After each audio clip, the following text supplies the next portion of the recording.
Hi Gemini! Welcome po sa ating channel. At ito ang inyong daily by tarot reading for April 18, 2025. Kung naka-resonate kayo, comment down.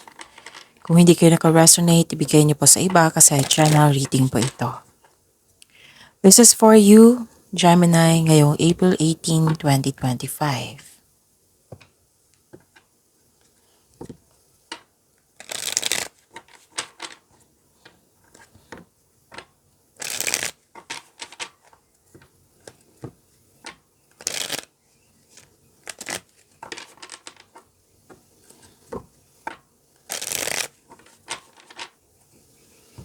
Para po ito sa inyo, Gemini, ngayong April 18, 2025.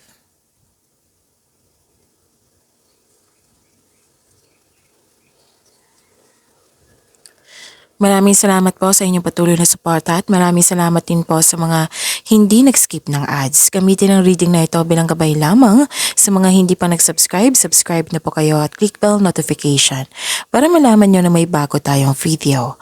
Para sa mga gusto magpa-reading po, may lumabas dyan sa screen nyo ngayon. Panoorin nyo po, sundin ang instruction.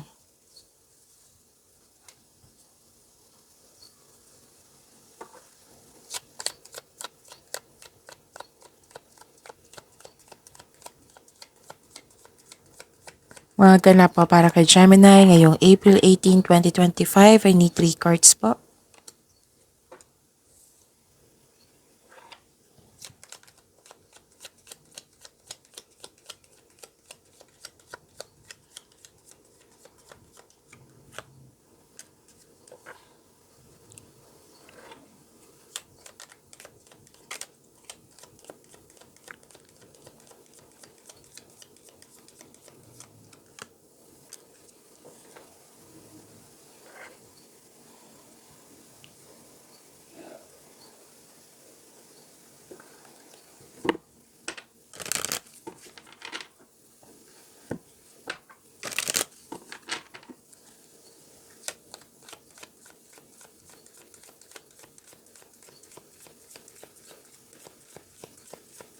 Spirits Guide, Angels, Archangels, Guardian Angels, message po para kay Gemini ngayong April 18, 2025. I need 2 cards po.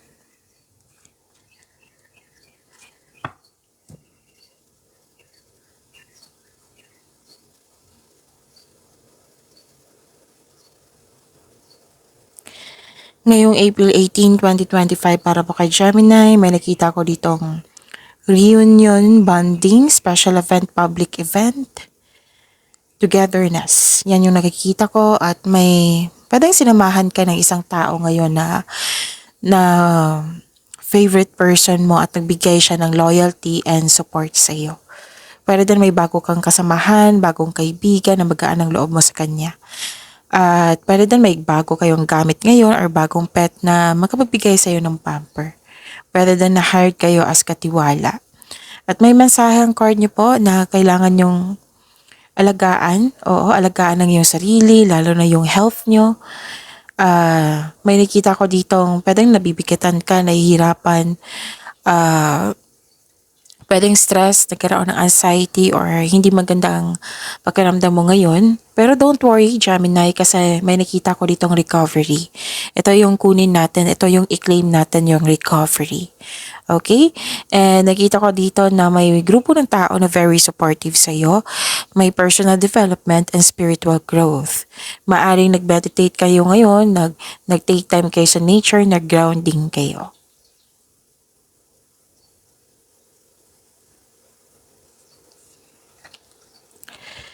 Mensahe po para kay Archangel, galing kay Archangel Zadkiel, compassion. Soften your heart with respect to this situation and all the people involved, including yourself. Okay. And life review, Archangel Jeremiel, take inventory of your life and resolve to change or heal anything that is unbalanced. It might be stress or anxiety or may nangyari sa nakaraan na ayaw mong maulit-ulit. Basta may ganyan na ako nakikita dito. Sabi ni Archangel Jeremiel na Kailangan mong magkaroon ng time for reflection at magkaroon ng resolution para magkaroon ng healing. I-heal yung unbalance.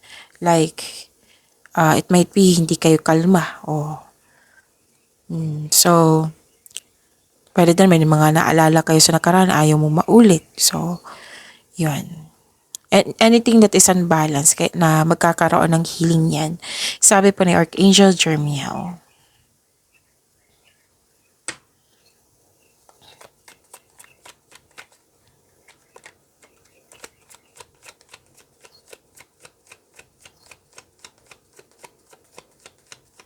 Energy po ni Gemini ngayong April 18, 2025. I need 2 cards po.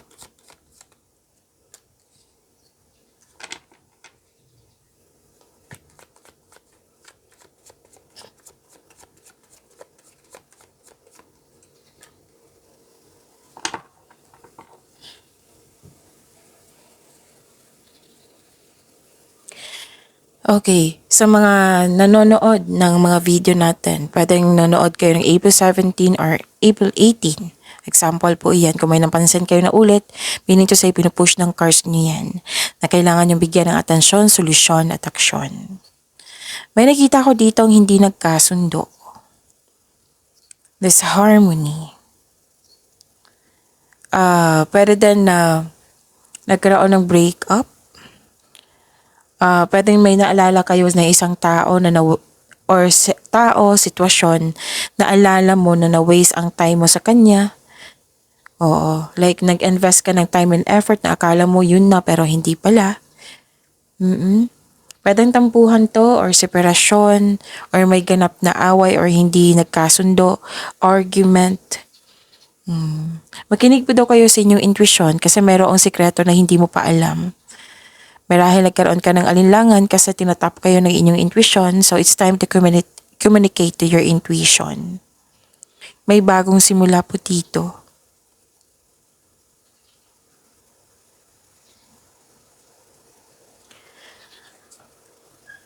Bagong simula, new beginning, freedom, anticipation, curiosity, new journey. Kailangan ng pag-iingat. May potential siya na magiging successful basta magkaroon lang ng pag-iingat, like pag-iingat sa plano. Take a leap of faith and trust the support of the universe. You are divinely guided, Gemini. Huwag kayong matakot. Instead, i-acknowledge mo ang mga lessons na na-encounter mo. This will lead you to new opportunities. Ito yung sinabi ni Archangel Jeremiel na may doubt and hesitation ako nakita dito, parang laban bawi. Oo. Tapos ang sabi ng card niya dito na wag kayong matakot sa mga na-encounter nyo ngayon. Instead na kunin mo as learning journey. And this will lead you to new opportunities. Magkakaroon siya ng personal and spiritual evolution which is lumabas din dito sa inyong oracle cards. Yung sabi ko kanina sa inyo na personal development and spiritual growth. Okay?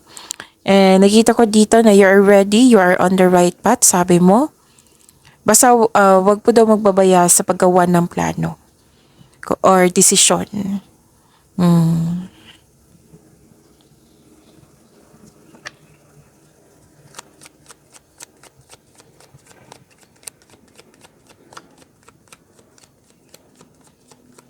Career and money ni Gemini ngayong April 18, 2025.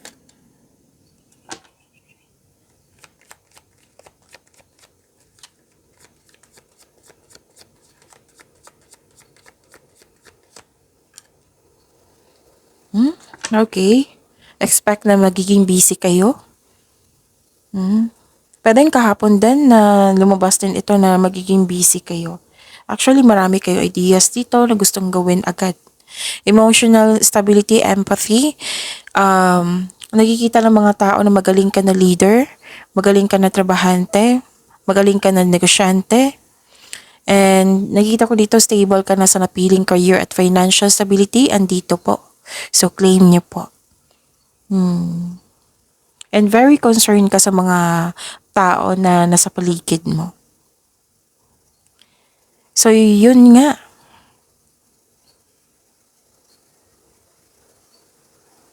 May nakita ko ditong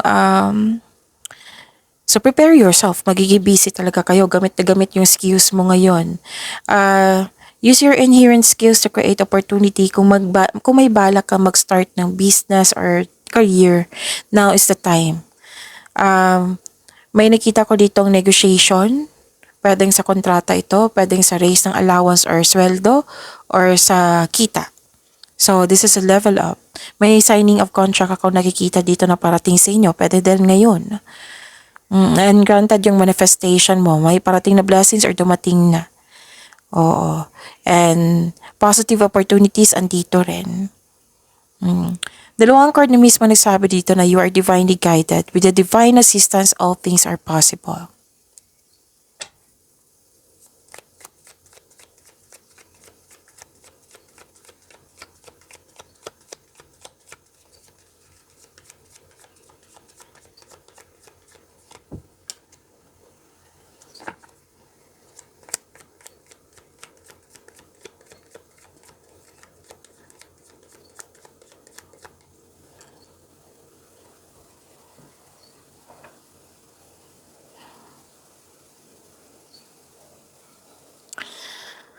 Okay. May dumating daw na opportunity na hindi mo napansin kasi you are trying too hard sa isang opportunity. It might be, for example, this is a maliligaw na hindi mo siya napansin. Na nanligaw pala siya or nakatutok ka sa isang maliligaw. Oo. So this is any kind of situation. Whether single ka man sa mga marelasyon, sa buhay mag-asawa. Basta may opportunity po daw na hindi nyo napansin. Kasi you are too focused sa isang opportunity. The universe asking you to loosen grip and relax. Mag-reconnect ka at mag-ask ka ng divine assistance. And magkaroon ng delay. Oo, may delay po dito. So, pero ang delay na ito is ang abundance. O, delayed abundance. So, hindi naman to cancel matutuloy din to. Pero pag-iingat to sa kaperahan din kasi may nakita kong loss of money dito. Pwedeng napagasta kayo ngayon na nawala, kinuha na damage or ninakaw or may nangingialam sa inyong finances.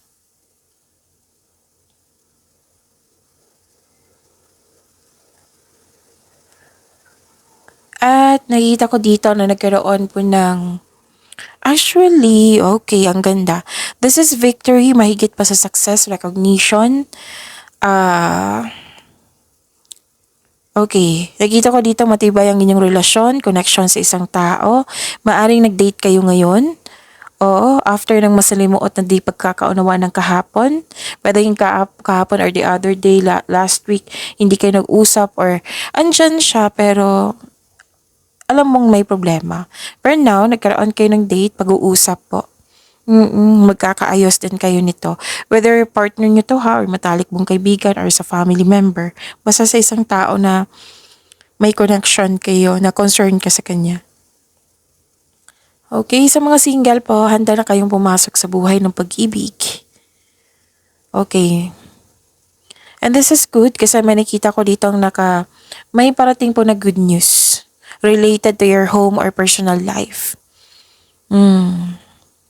So, this is, may parating na good news especially after a period of struggle. Tapos, may na-accomplish din kayo, sabi po ng card nyo dito. May success, mahigit pa to sa success eh.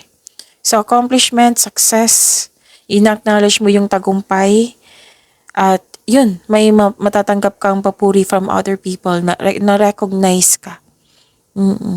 Diba sabi ko kanina sa inyo sa career and money na may recognition din kasi na alam ng mga tao na magaling ka na trabahante, negosyante, may recognition din dito sa love life niyo.